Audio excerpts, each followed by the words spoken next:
안녕하십니까? 원영이정의 명리산책. 지난 시간에 이어서 정제편제격의 실예를 들어보는 시간입니다. 여기 칠판에 제가 두 개의 명조를 적어 놨습니다. 그 첫 번째의 사주로 들어가죠. 자, 을미년에 기묘, 경신, 경진. 물론 건명, 남자의 사주라는 걸 우리는 이 대운의 흐름을 보고 파악할 수 있습니다. 대운이 역행으로 진행이 됐지요. 다시 말하면은 과거절을 향해서 성립이 돼 있다, 그런 말입니다. 그래서 이 건명인데 우선 격을 정해야 되겠어요. 격을 정하는데 경금일간과 월지가 묘로 되어 있습니다. 그런데 이 격을 정할 때 자나 묘나 유는 그 투출이 되지 않아도 그 자체로서 격이 정해진다 하는 것을 우리가 이미 배웠습니다. 그래서 여기 경금이 묘월에 태어났기 때문에 이 묘 자체가 정제가 돼요. 또 여기 투출까지 했습니다. 그래서 이 사주는 정제격이 분명하다 라고 말씀드릴 수 있겠네요. 그 다음에 용신을 정해야 되지 않습니까? 용신을 정할 때에는 일주가 일간이 신왕한가를 갖다가 먼저 살펴야 되는데요. 여기에서 세력을 보니까요, 여기 기토라고 하는 경금의 인수가 있고 이렇게 쭉 돌아서 이러한 세력을 갖고 있습니다. 등령을 하지 못했지요. 그 다음에 득지하고 세력이 있습니다. 이때의 세력은 저는 편의상 세자 정도의 인수나 비경겁이 있으면 세력을 형성했다고 봅니다. 이렇게 이 사주는 등령을 못하고 신강해진 사주, 그걸 우리는 약화위강이라고 얘기를 하죠. 약화라고 할 때 이 약은 신령했던 얘기고, 이 강은 강으로 변했다는 얘기입니다. 그래서 약화위강의 사주다. 그 다음에 남아있는 육친을 살펴보니까 전부 목이에요. 왜냐하면 이 묘미는 삼합에 반합이 되지 않습니까? 그러니까 을목 또한 신왕합니다. 그러니까 이 사주는 신왕 제왕한 사주가 된다. 신왕 제왕의 사주로서 정제격이 됐든 또는 편제격이 됐든 간에 이러한 사주는 운만 따라주면은 재를 형성하는데 하자가 없습니다. 그래서 이 사주에서는 용신이 이 천간에 투출해 있는 을목 정제가 용신이 됩니다. 이것이 용신이 되는 거예요. 그러면은 용신을 우리가 바르게 잡았다면은 운을 파악하는 것은 아주 쉽습니다. 그러니까 운의 좋고 나쁨이 금방 가려진다 하는 것이에요. 그러면은 이 사람은 언제 돈을 벌었을 것인가, 그거를 알려면은 물론 대운과 세운이 쓰여져서 대운과 세운을 견주어 가지고 운을 살펴야 하겠습니다만, 이 대운을 통해서 우리가 대략적으로 본다면 목이 용신이지 않습니까? 그러면은 목을 생해주는 것이 수가 돼요. 이땐 수를 희신이라 하고 목을 용신이라고 하는데, 희신과 용신의 작용력은 같습니다. 그러니까 우리가 운을 볼 때 좋은 운은 약 세 가지로 나눌 수 있는데요. 첫째가 용신 운이 좋고, 둘째 희신 운이 좋다. 셋째는 사주에 병이 있다면, 다시 말하면 병이라고 하는 것은 그 사주에 있어서 하나도 득이 되는 면이 없고 오히려 제거해야 될 대상이 되는 것이죠. 그럴 때 병이 있다면 약신이라는 운이 있는 겁니다. 그래서 우리가 운을 볼 때 기운과 흉운으로 나누어 볼 때, 기운에 해당하는 것은 그 세 가지밖에 없어요. 용신운, 희신운, 약신운, 그 세 가지입니다. 그리고 나중에 말씀드리겠지만 흉한 운이 훨씬 많아요. 제가 파악할 때 8가지 정도로서 그 흉한 운을 얘기하게 되는데, 그것은 앞으로 우리가 실전 과정에서 더 구체히 하나하나 짚어보도록 할 것입니다. 그러면은 일간이 일단 신왕하고 재를 용신으로 썼습니다.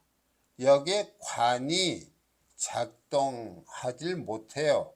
관이라고 한다면 미 중에 정화 정도가 있는데, 이것은 묘미 해서 이미 목으로 국을 이루고 있기 때문에 을목의 뿌리로서 존재하는 것입니다. 그러면은 이 목이 용신이면 희신은 수가 된다고 했죠. 대운에서 수운과 목운을 살피시면 되는 겁니다. 그럼 여기 이렇게 진행 과정에서 보면은 수운이 이렇게 있고요. 그 다음에 여기 목운도 있어요. 그래서 이 좋은 운은 요 자와 해, 갑에서 요 계수, 임수 이런 것은 전부 이 사주에 있어서 기운으로 작용할 수 있는 그러한 것입니다. 그런데 이제 요 수와 임수가 있는데요. 전부 밑에서 금생수를 해줘요. 그래서 수기도 왕하다. 이렇게 놓고 볼 때 이 사람의 경우는 이때 재를 형성했다. 그래서 운도 대체로 뭐 나쁘다고 볼 수 없죠. 한참 일할 때에 좋은 운이 와서 돈을 많이 벌었습니다만은, 결국은 이 사람은 이때 신운에서 세상을 떠났어요. 이 신운에서 떠난 이유는 이미 신왕에 있는데 거기에 더 비견, 겁재가 더해질 이유가 없는 것이고요. 이 신이 여기에 용신 을목을 이 신 중에 경금이 있어서 을경합으로 묶어버립니다. 그러니까 용신이 깨진 거예요. 다시 말해서 우리가 합이 돼서 기반이 됐다. 기반이란 말은 우리가 말을 마구간에 매어놓은 형상과 같습니다. 말은 항상 움직이고 뛰고 해야 되는데 합으로서 묶어 놓았기 때문에 용신이 제 역할을 하지 못한다. 결국은 용신이 기반이 됨으로 인해서 여기에서 우리는 세상을 떠났다. 그런 예측이 가능한 것입니다. 인간이 태어나서 우리가 이러한 대운이 이 10년씩을 작용하는 이러한 대운이 다 좋을 수는 없습니다. 어떤 사주의 경우는 사주의 그 구조는 참 좋은데 운이 전혀 따라주지 않아서 일생을 궁핍 속에서 또는 결식, 다시 말하면 떠돌면서 얻어먹고 사는 거지의 팔자와 같아질 수도 있는 겁니다. 근데 이 사주는 신왕하고 제왕해서 우리가 이 정제격에서 가장 모델이 될 수 있는 그런 사주라고 볼 수가 있는 거네요. 자, 그 다음에 우리가 두 번째 사주를 보도록 하겠습니다. 신사년 정유월 병인일 정유시로 되어 있어요. 근데 이 사주의 역시 격을 보니까 병화일주가 6월에 태어났습니다. 그 6월은 투출이 되지 않아도 화극금 해서 정제격이 됩니다. 근데 확인까지 했어요. 신금이 투출을 했습니다. 그러면은 우리가 정제격이라는 것을 이미 정했고요. 병화일주의 세력을 보니까 여기에 겁재와 일지에 인목이라고 하는 인수가 있어서 이러한 세력을 형성하고 있네요. 역시 등령하지 못했습니다. 득지했고요. 세력이 약하나마 정화가 있습니다. 그래서 이 사주는 여기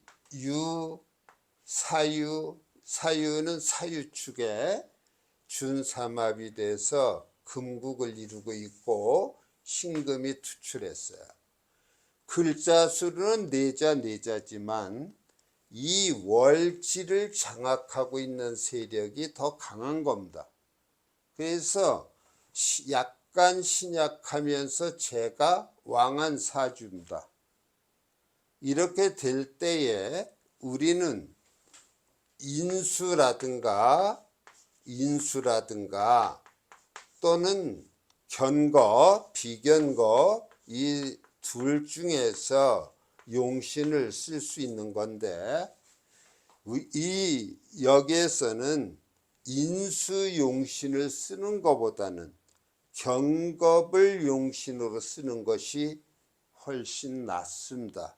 왜냐하면 인수라고 하는 것은 이 왕한 재로부터 극을 받게 돼요. 왜냐하면 이 병화의 인수는 목이 되지 않겠습니까? 그럼 목이 되니까 이 왕한 금기가 금국목을 해버리는 거죠. 그래서 용신을 인수로 쓸 수 없고 경겁으로 써야만 여기에 정화가 있습니다. 정화가 있는데 세력도 똑같아요. 다 유라고 하는 정화의 생궁에 놓여 있습니다. 그래서 이 정화를 우리가 용신으로 쓰게 되는 거예요. 겁재를 용신으로 쓴 것이죠. 만일에 이 재가 아니고 관살이 이렇게 왕하다면은 통관자가 되는 인수용신을 쓰는 게 맞습니다.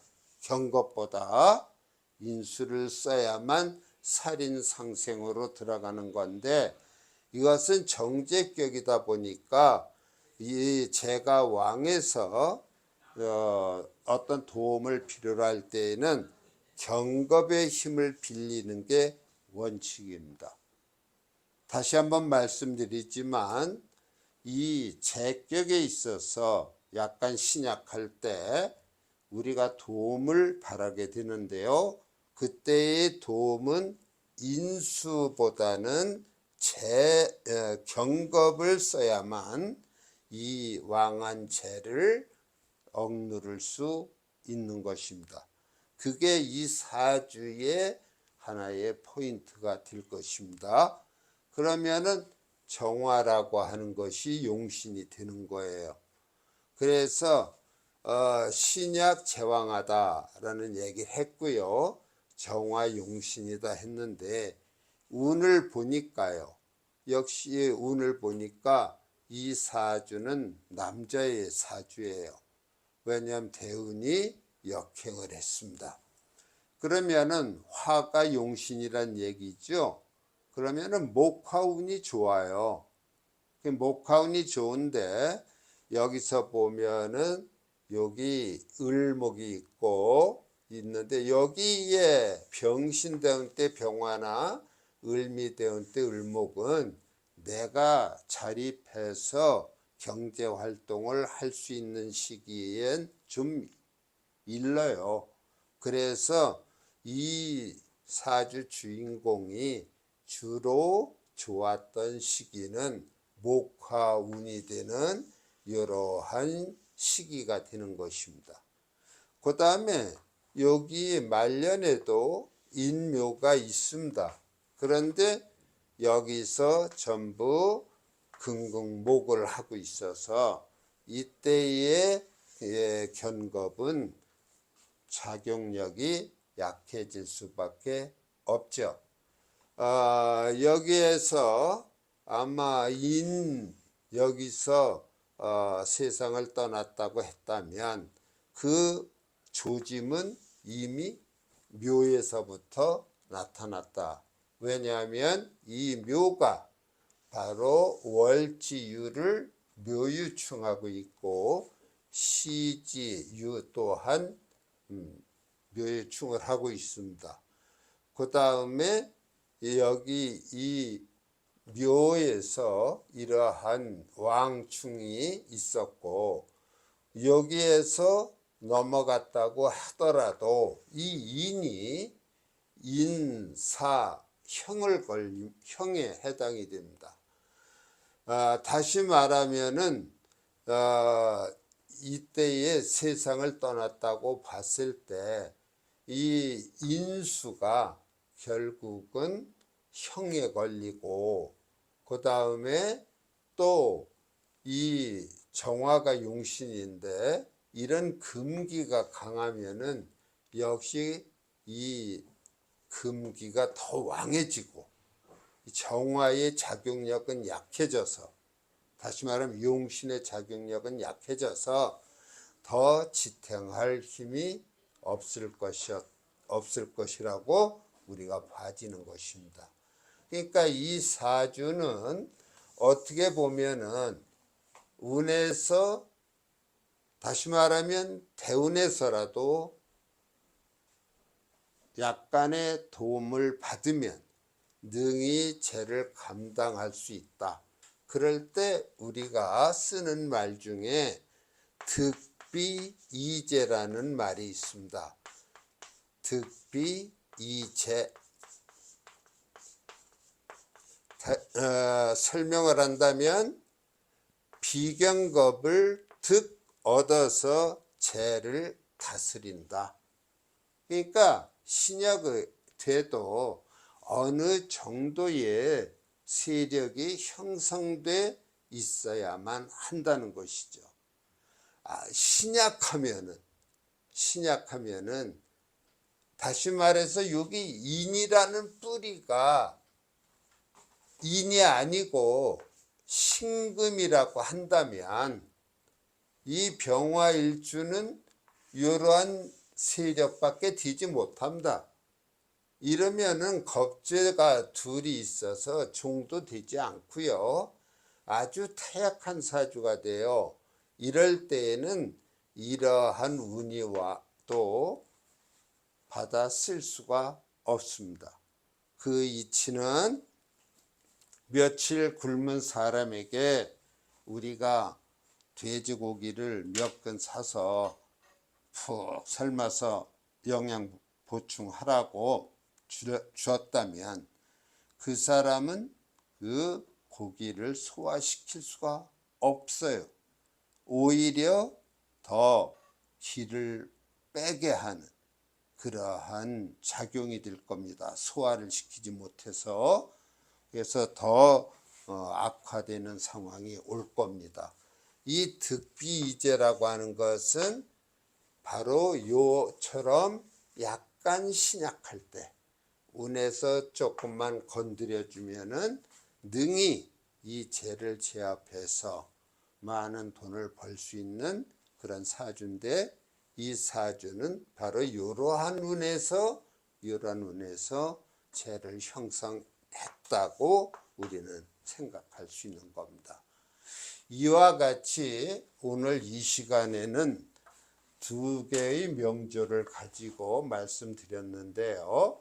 이 사주를 한마디로 얘기하면 신왕 제왕의 예로서의 사주가 되는 것이고, 이 사주는 약간 신약한 상태에서 겁재를 얻음으로 인해서 득비이제의 그러한 모습을 보여주는 사주라고 말씀을 드릴 수 있겠습니다.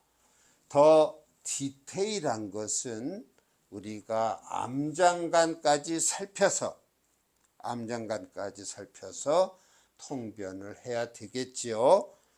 다시 한번 말씀드리면 실전에서는 이 명조를 우리는 천이라고 한다면 이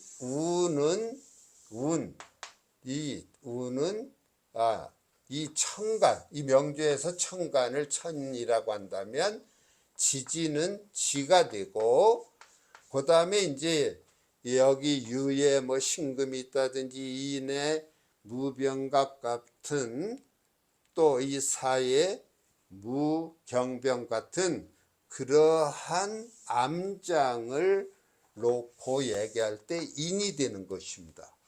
그래서 하나의 사주를 세밀하게 관찰하려면 이 천지인, 우리가 삼재라고도 일컫는 이 천지인을 다 조명했을 때 완벽한 통변이 이루어졌다, 이렇게 얘기할 수 있는 겁니다.